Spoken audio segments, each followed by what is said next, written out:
कि मेरे घर पे लड्डू गोपाल है, मैं लेकर आई थी लड्डू गोपाल को, और मेरे को आस्था पूजा अच्छा लगता है करना, सब कुछ अच्छा लगता है, ठीक है। बट किसी वजह से जैसे घर के काम काज हो गए, जैसे मेरी मॉम या डैड मुझे बताते हैं कि तुम्हें ऐसे उनका ध्यान रखना चाहिए, मैं नहीं रख पाई।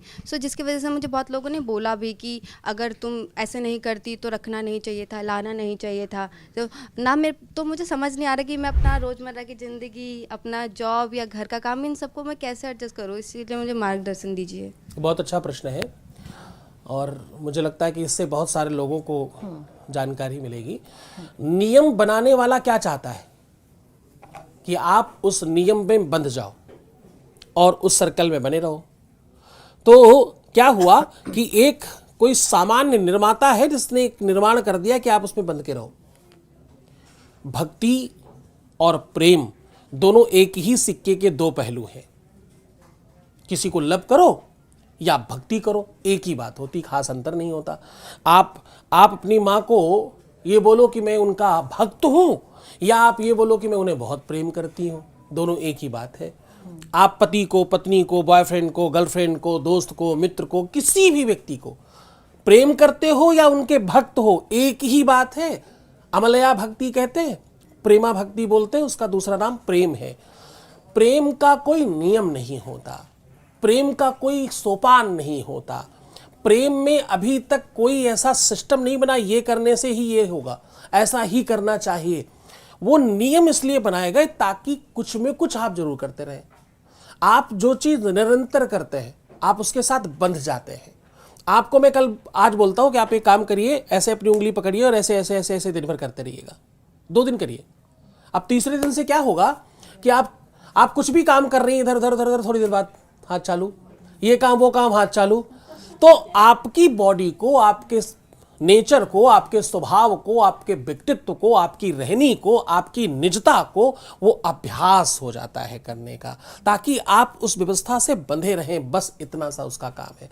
आपको रोज नहलाना, रोज धुलाना, रोज साफ करना, रोज वस्त्र पहनाना, नए नए वस्त्र पहनाना, खूब सेवा करना, 8 याम उनकी पूजा करते रहना, सिर्फ इतनी ही भक्ति नहीं है। एक कसाई था जिसने शालिग्राम को मांस तोलने के लिए रखा हुआ था। एक तरफ मांस रखता और एक तरफ शालिग्राम रखा। हाँ, क्या नाम था? सदना कसाई। देखो सबने सुन रखा है।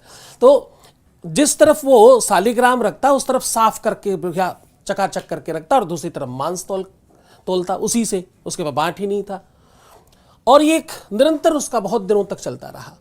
एक दिन कोई साधु महात्मा आए, बोले अरे तू तो पापी है, क्या काम कर रहा है ये, मुझे दे, मैं तुझे बांट देता हूँ।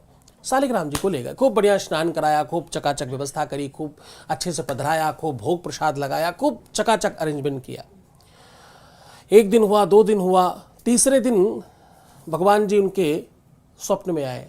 बोले महात्मा जी मुझे माफ़ करो, क्षमा करो, ये अपनी सारी नौटंकी अपने पास रखो, मुझे तो उधर ही छोड़ा, मैं वही बहुत आनंदित था, मुझे तो उस मांस की बदबू में ही आनंद था, मैं उसी में सानंद था।